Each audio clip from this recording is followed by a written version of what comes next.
As a whipping cold front was tearing into Tallahassee, Mike grabs his shotgun and heads out to the lake. A lot of ducks here. A lot of ducks. What about alligators?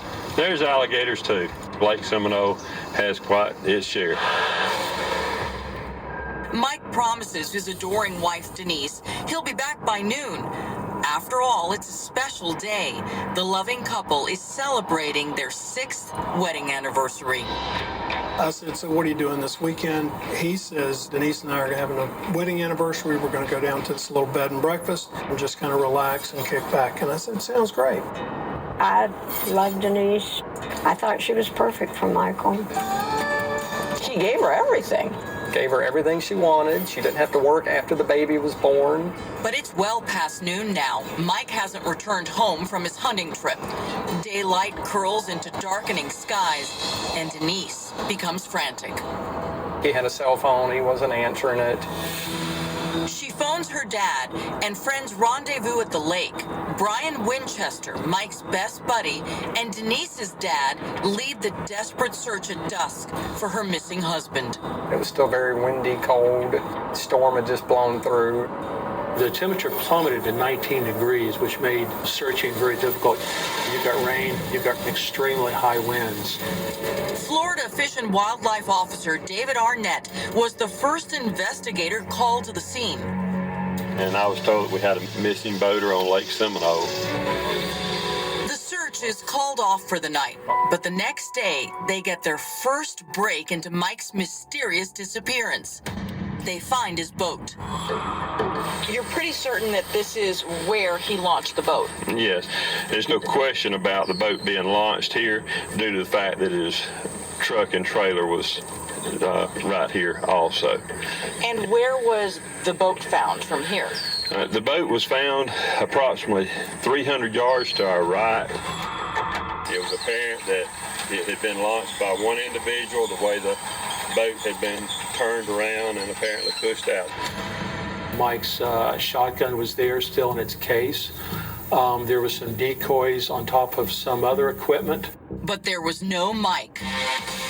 Search and rescue divers, choppers, and hundreds of hours of manpower by law enforcement agencies over weeks, then months, are spent scouring the lake looking for Mike, hoping by some miracle he's still alive. But tragically, it became all too clear. At that point, it seemed to be a more of a recovery type search than looking for somebody who was in distress. And they were treating this as an accident. Mike had fallen over.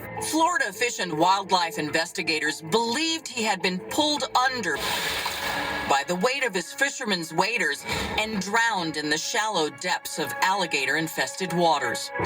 When you arrived here, did you think it was anything but Hunter who fell in the water? No, not at all. Everything indicated that the boater had fell out of the boat and possibly drowned. There was no other indication of anything else. But that just didn't hold water with... And here's just the thing, you guys. I'm just looking at this. This guy goes missing. His wife ends up marrying his best friend, who also wrote his life insurance policy. I mean, this bitch. Are you fucking kidding me? And then people want to play about me as if I don't have reason to come out here and be saying this stuff. Look, no one deserves to fucking die. You want to cheat? You want to steal? You want to gaslight? You want to manipulate? You want to fuck around? But you want to fuck around with someone's life like that, you got fucking another thing coming. I'm sorry, but my truth is exactly that. I could have died and gone missing. Do you see what I'm saying? Because I don't think people really do. I think people hear what I'm saying, but I don't think they understand the feelings and everything else that go along with it. So I just want to put this out there because people like play about me as if I don't have reason to do this stuff. It's not an obsession when you feel wholeheartedly that what's been going on has been your reality. Your reality. And I'm left to fucking figure it out. Which I did. And thank God I did. I guess in the nick of time, too. I had to stop caring about people that I cared about imminently. I guess because it left me in imminent danger, didn't it?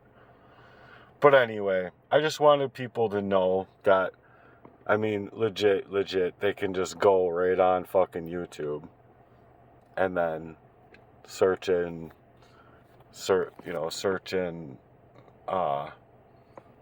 murder involving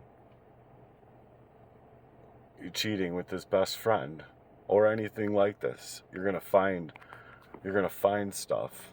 And I mean, this is just one of many scenarios that I've been, that I've looked into based on what's happened to me, and it just doesn't seem to dawn on anybody else but me that, like, these things were actually made to kill me, and kill me to take me up out of the way in a way that was, like, so covert, so, like, I'm sorry, but my heart didn't slow down for no other reason than being poisoned. So these dumb motherfuckers got another fucking thing coming regardless on whether or not the system sides with me or not, you dig?